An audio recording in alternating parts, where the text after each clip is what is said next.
Assalamualaikum warahmatullahi wabarakatuh. Perkenalkan, nama saya Aisyah Nurul Amini, mahasiswa PPG Prajabatan 2022 gelombang 1. Di sini saya akan mengulas pemahaman saya terkait pendidikan yang berpihak pada peserta didik dan memerdekakan peserta didik dalam pendidikan abad 21.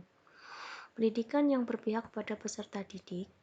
Pendidikan yang berpihak pada peserta didik yaitu pendidikan yang menuntun tumbuhnya potensi-potensi, minat, bakat, serta sesuai dengan kodrat alam dan kodrat zaman. Pendidikan yang berpihak pada peserta didik menekankan pada minat, kebutuhan, dan kemampuan individu, menghadirkan model dan metode belajar yang menggali motivasi untuk membangun habit anak menjadi pembelajar sejati, serta ingin tahu terhadap informasi dan pengetahuan. Karakteristik pendidikan yang berpihak pada peserta didik ada manusia merdeka, mengembangkan potensi bakat dan minat, dan kodrat anak. Manusia merdeka. Menurut Ki Hajar Dewantara, setiap anak adalah manusia merdeka sehingga pendidikan harus berpihak pada peserta didik agar peserta didik dapat selamat dan bahagia baik sebagai manusia maupun sebagai anggota masyarakat. Mengembangkan potensi, bakat, dan minat. Potensi sendiri berarti kemampuan yang mempunyai kemungkinan untuk dikembangkan.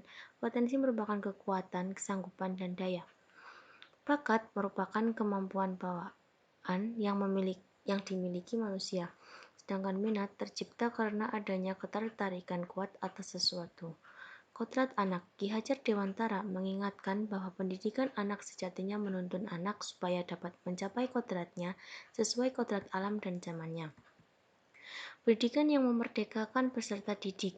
Menurut Ki Hajar Dewantara adalah suatu proses pendidikan yang meletakkan unsur kebebasan anak didik untuk mengatur dirinya sendiri, bertumbuh dan berkembang menurut kodratnya secara lahiriah dan batiniah.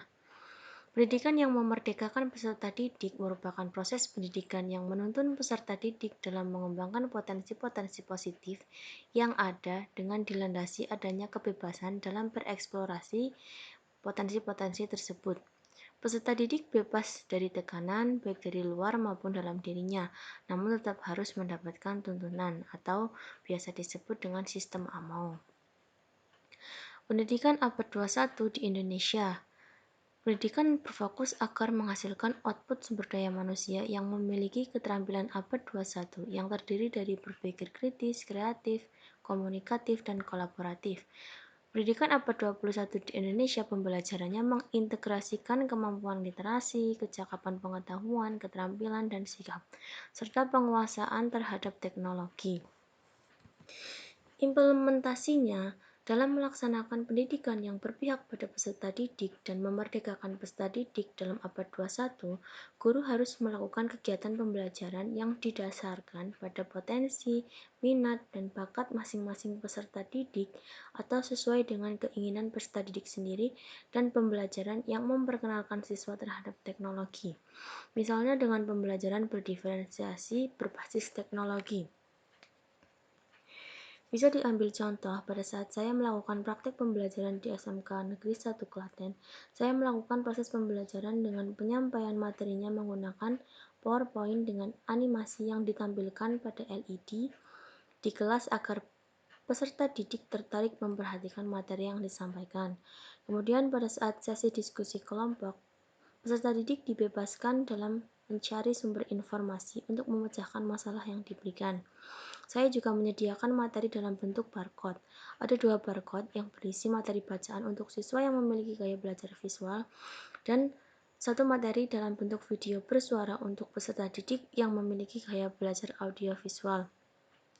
Untuk post-test dan pretest juga menggunakan Google Form atau bisa juga menggunakan Quizzes dan platform lainnya. Melalui pembelajaran berdiferensiasi berbasis teknologi, maka peserta didik dapat merdeka belajarnya sesuai dengan gaya belajar, minat, bakat, dan potensinya, sehingga peserta didik dapat belajar sesuai kodratnya masing-masing. Mungkin cukup sekian ulasan pemahaman saya terkait materi ini. Mohon maaf jika banyak kesalahan kata. Terima kasih. Wassalamualaikum warahmatullahi wabarakatuh.